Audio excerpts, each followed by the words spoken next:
BSS Hindi कक्षा में doctor Neeru Mohan आप सभी का स्वागत करती हैं। आज की वीडियो आधारित है कक्षा 10वीं कोर्स आ पाठ 2 से संबंधित राम लक्ष्मण परशुराम संवाद की दोहा और चौपाइयों पर। आज की इस वीडियो में चौपाई 1 से संबंधित आपको व्याख्या प्रस्तुत की जाएगी, आपको व्याख्या समझाई जाएगी। तो ये जो वीडियो है ध्यान से सुनिएगा और शुरू से अंत तक सुनिएगा, तभी ये जो चौपाई है और दोहा छंद है आपको समझ आएगा। इस वीडियो में दोनों चीजों की, चौपाई और दोहा छंद की अर्थ सहित व्याख्या आपको प्रस्तुत की गई है और जो कठिन शब्द हैं उनके अर्थ भी आपको इसमें बताए गए हैं। तो पूरी आप ये जो वीडियो है देखिएगा, तभी आपको कुछ प्राप्त हो पाएगा। पहली चौपाई राम लक्ष्मण परशुराम संवाद से इस प्रकार है और इस चौपाई में उस समय का वर्णन है, उस बात का वर्णन है जब परशुराम जी बड़े क्रोधित होकर सभा में पहुंचते हैं, जनक की सभा में, जहां पर सीता स्वयंवर हो रहा है। और वो जो परशुराम जी क्रोधित हैं वो इसीलिए क्रोधित हैं क्योंकि राम के द्वारा शिव धनुष टूट गया है और इसकी सूचना परशुराम जी को प्राप्त होती है और परशुराम जी बड़े क्रोधित होकर, बड़े क्रोधित प्रवृत्ति में, मतलब कि उनका स्वभाव जो है वो क्रोधित प्रवृत्ति का है और शिव धनुष, उनके इष्ट देवता का धनुष टूट गया है, जो उन्हें उपहार स्वरूप मिला था शिव जी से और जिसे उन्होंने राजा जनक के यहाँ रखवाया था कि वो वहाँ सुरक्षित रहेगा। मगर वो धनुष टूट गया है और इसके टूटने की सूचना प्राप्त होते ही वो सभा में जाते हैं और पूछते हैं कि ये धनुष किसने तोड़ा है, और जिसने भी ये धनुष तोड़ा है वो आज उनके द्वारा जो है उसका वध हो जाएगा, वो मार दिया जाएगा। धमकी दे रहे हैं यहाँ पर परशुराम जी धनुष तोड़ने वाले को, जिसने धनुष तोड़ा है, कि वो उनके सामने आ जाए और जिसने भी ये धनुष तोड़ा है वो आज उनके हाथों से नहीं बचेगा। अब क्रोधित परशुराम के कटु वचनों को सुनकर लक्ष्मण जी भी व्यंग्यात्मक वाणी में उत्तर देते हुए यहाँ नजर आएंगे, यहाँ आपको दिखेंगे, जिससे परशुराम का क्रोध और प्रज्वलित हो जाता है और बढ़ जाता है।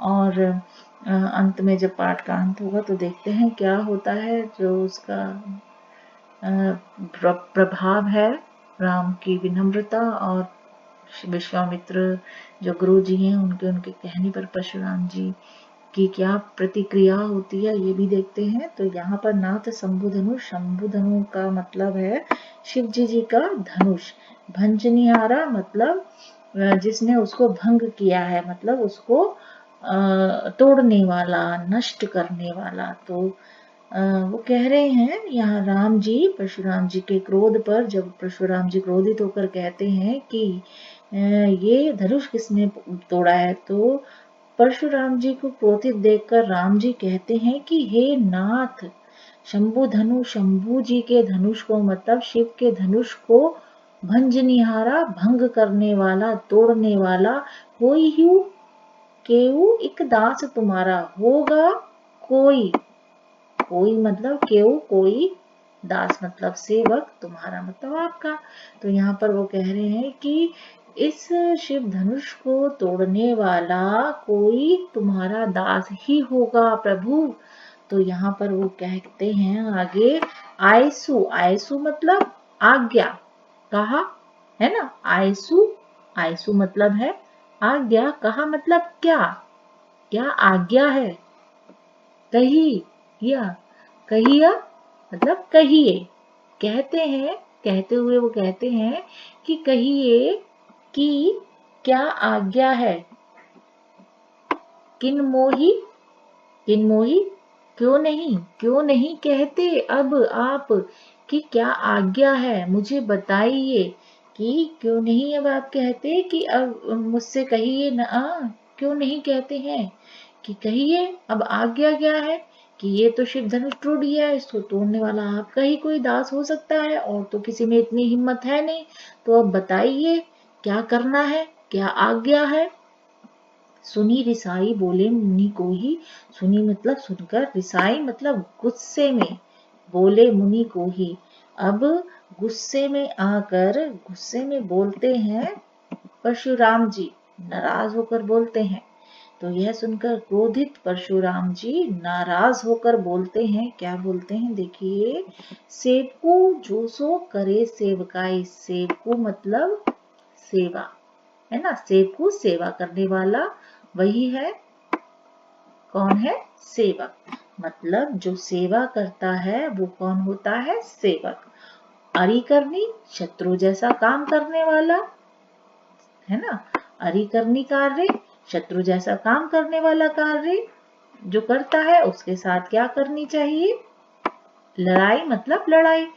तो सेवक तो वो होता है जो सेवकाई करता है, सेवा करता है, और शत्रु जैसे कार्य करने वाले को तो लड़ाई से ही जीता जा सकता है, उसके साथ तो लड़ाई करनी चाहिए। तो यहाँ पर शत्रु किसको बता दिया उन्होंने, जिसने शिव धनुष तोड़ा है। और शिव धनुष किसने तोड़ा है, राम जी ने तोड़ा है। तो आगे वो कहते हैं, सुनहु राम जेहि सिद्ध धनुष तोड़ा सहस्त्र बहु सम सो रिपु मोरा।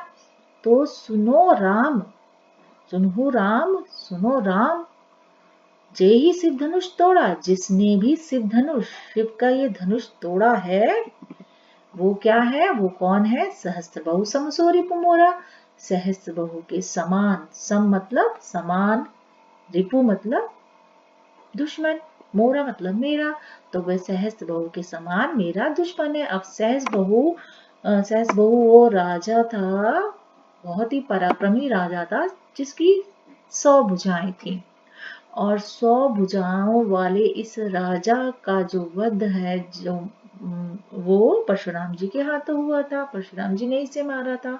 और इस राजा को उन्होंने इसीलिए मारा था क्योंकि इसने परशुराम जी के पिताजी का वध किया था, इसीलिए सहस बहु 100 भुजाओं वाले राजा को मारा था परशुराम जी ने, क्योंकि वो उनका शत्रु था। और यहाँ शत्रु के उसके समान बता दिया गया है श्री राम को। तो सुनो राम, जिसने भी ये शिव धनुष को तोड़ा है वो सहस बहु के समान मेरा शत्रु है।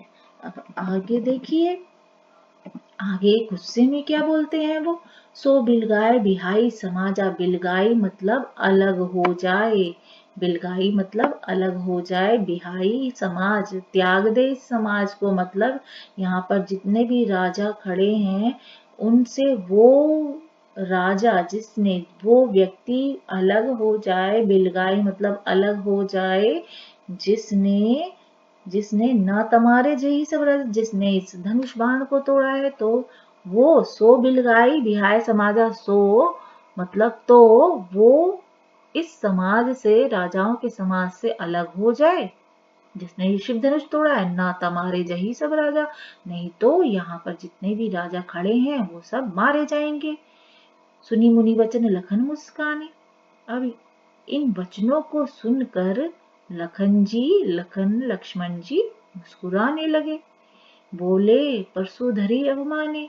और परसोधरी मतलब परसे को धारण करने वाले। तो परसे को धारण करने वाले कौन है, परशुराम जी।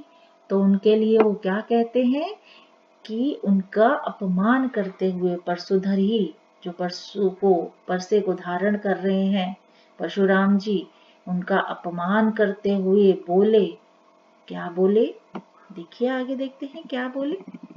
वो बोलते हैं, बहु धन हुई तोरी लरिकाई, कभू नासी ऋषि किन्ही गोसाई। यही धनु पर ममता के ही हेतु, सुनी रिसाई कह भृगुकुल केतु। तो यहाँ पर कह रहे हैं लक्ष्मण जी, बहु धनु बहुत सारे धनुई, धनुइया, तोरी तोड़ी है, लड़काई मतलब बचपन में। तो वो कह रहे हैं लक्ष्मण जी की ऐसी इस तरह की तो बहुत सारी धनुइया हमने बचपन में तोड़ी है। कभू ना असीरिस की नहीं घुसाई, कभू कभी भी असीरिस अहम पर इस तरह से क्रोधित, रिस मतलब क्रोधित आप नहीं हुए हो गोसाई जी, आप कभी भी इस तरह से क्रोधित नहीं हुए हो। हमने तो बचपन में इस तरह की बहुत सारी धनुइया तोड़ी थी। येहू धनु पर ममता के ही हेतु, येहू मतलब इसी धनु मतलब धनुष बाण पर, ममता प्यार के ही केतु किस कारण से, है ना, इसी धनुष पर ममता किस कारण से, सुनी रिसाई कह भृगुकुल केतु। भृगुकुल केतु यहाँ पर किसके लिए आया है?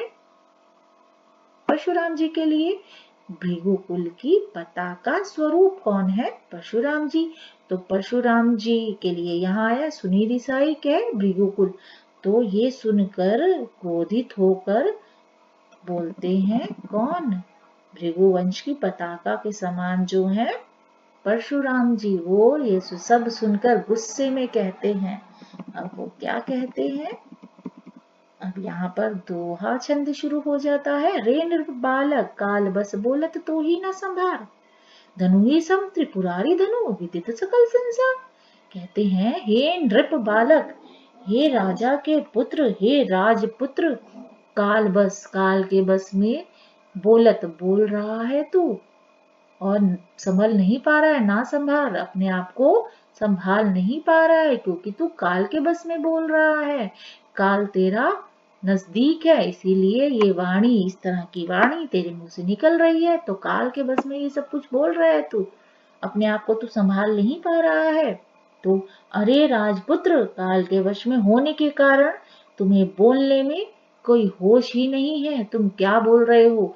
धनुई सम, धनुइयों के समान तुम इस त्रिपुरारी के धनुष को बोल रहे हो। इसको तो विदित सकल संसार, ये तो पूरे संसार में जाना जाता है त्रिपुरारी का धनुष ये, और इसको तुम सामान्य धनुष के समान समझ रहे हो। तो ये गलती मत समझ करना। त्रिपुरारी धनु, त्रिपुरारी का धनुष मतलब किसके लिए आया है? शिव धनुष के लिए आया है।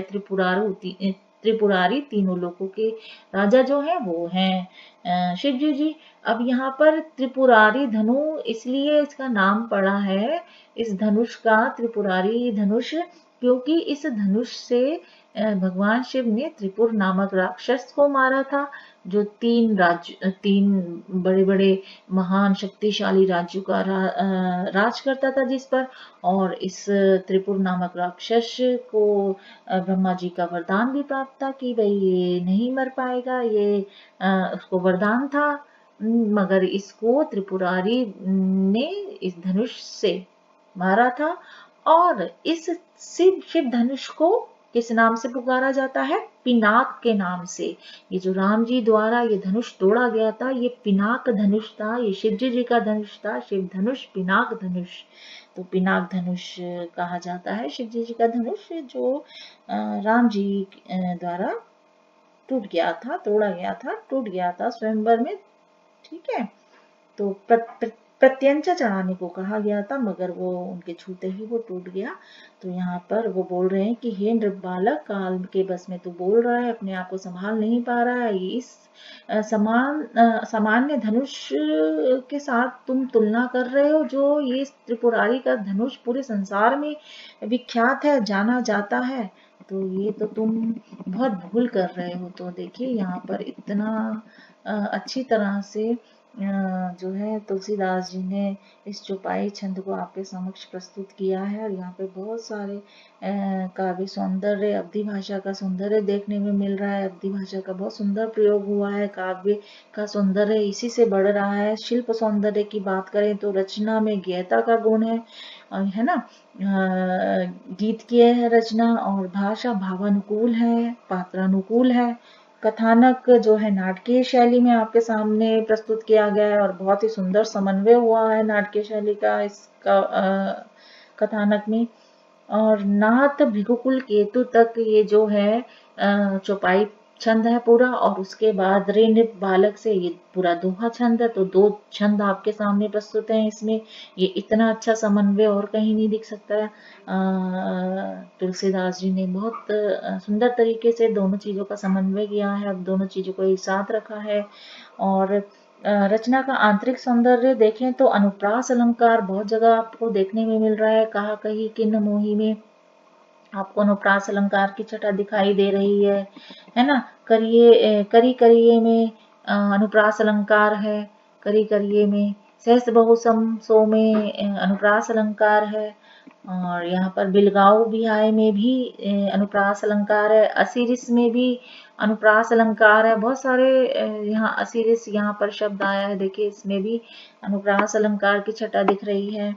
उसके बाद यहाँ पर आप देखते हैं तो सकल संसार में भी नीचे दोहा छंद में यहाँ पर अनुप्रास अलंकार की छटा देखने को मिल रही है। तो अनुप्रास अलंकार का बहुत ही सुंदर प्रयोग किया है।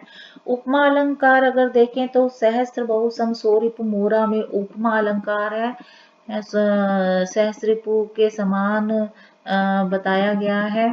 शत्रु की उपमा की गई है यहाँ पे सहस बहु सम सोरिपु।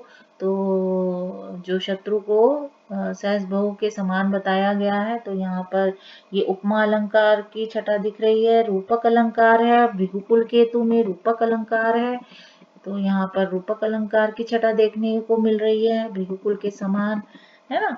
तो रूपक अलंकार है यहाँ पे। और इस संपूर्ण वर्णन में आप देख रहे होंगे कि अगर ये आपके सामने प्रस्तुत हो रहा है तो ऐसा लग रहा है जीवांत है, ये हमारे सामने ये सब कुछ हो रही है घटना। शिवजी जी के लिए शंभु का प्रयोग किया गया है, त्रिपुरारी शब्द का प्रयोग किया गया है। यहाँ पे त्रिपुरारी का है, नीचे आपने देखा होगा त्रिपुरारी के धनुष में जो आपको शब्द आया है ना, त्रिपुरारी धनु।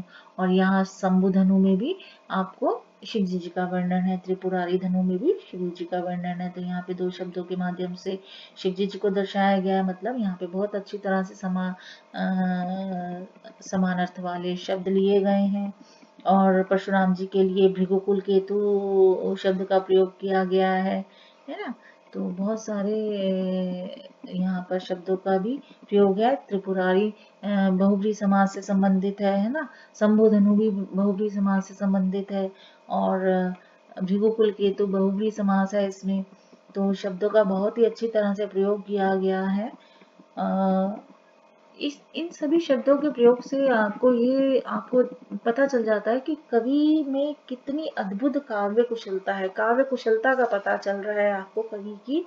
और यहाँ पर अगर काव्य भाव सौंदर्य की बात करें तो पूरे के पूरे चौपाई और दोहा छंद में आप देखेंगे कि यहाँ पर उन्होंने परशुराम जी की क्रोध का भी वर्णन किया गया है कि वो कितने क्रोधित स्वभाव के हैं, कितने क्रोधित हैं और कितने क्रोधी स्वभाव के हैं। तो यहाँ पर इन काव्य पंक्तियों में महाकवि तुलसीदास जी ने सिर धनुष टूटने के प्रसंग में परशुराम जी के रौद्र रूप का वर्णन किया है, उसको दर्शाया है। क्रोधित परशुराम जी को शांत करने के प्रयास में स्वयं को अपना दास बता रहे हैं रामचंद्र जी, उनकी विनम्रता को दर्शाया है। किंतु परशुराम जी द्वारा उन्हें सहस्त्र बहुसम शत्रु मानना, सामाजिक बहिष्कार की आज्ञा सुनना, सामाजिक बहिष्कार मतलब समस्त राजाओं के बीच से अलग हो जाए, ये सामाजिक बहिष्कार की आज्ञा सुनाना, उनके भीषण क्रोध तथा गीदड़ जो भक्कियां हैं उनकी गीदड़ भक्कियों को जिसे असहनीय मानकर उग्र स्वभाव के, उन्हीं के जैसे स्वभाव के लक्ष्मण उनसे तर्क वितर्क करते नजर आ रहे हैं। आपने देखा पूरी चौपाई में और आपने दोहे में भी देखा। और उनके रौद्र रूप को चित्रित कर रहे हैं, दर्शा रहे हैं। यहाँ पर लक्ष्मण के व्यंग्यात्मक वचनों से परशुराम जी तिलमिलाते हुए दिखाई दे रहे हैं। उनका जो क्रोध रूप है, क्रोधित रूप है, रौद्र रूप है, वो और प्रज्वलित हो रहा है। तो यहाँ पर आपने भाव सौंदर्य भी देखा कितनी अच्छी तरह से दर्शाया गया है। और इसके साथ ही ये वीडियो हम यहीं पर समाप्त करते हैं। अगली वीडियो में बने रहिएगा। दूसरी चौपाई छंद पर हम वार्तालाप करेंगे, बातचीत करेंगे। और ये यहीं पर समाप्त होती है ये वीडियो।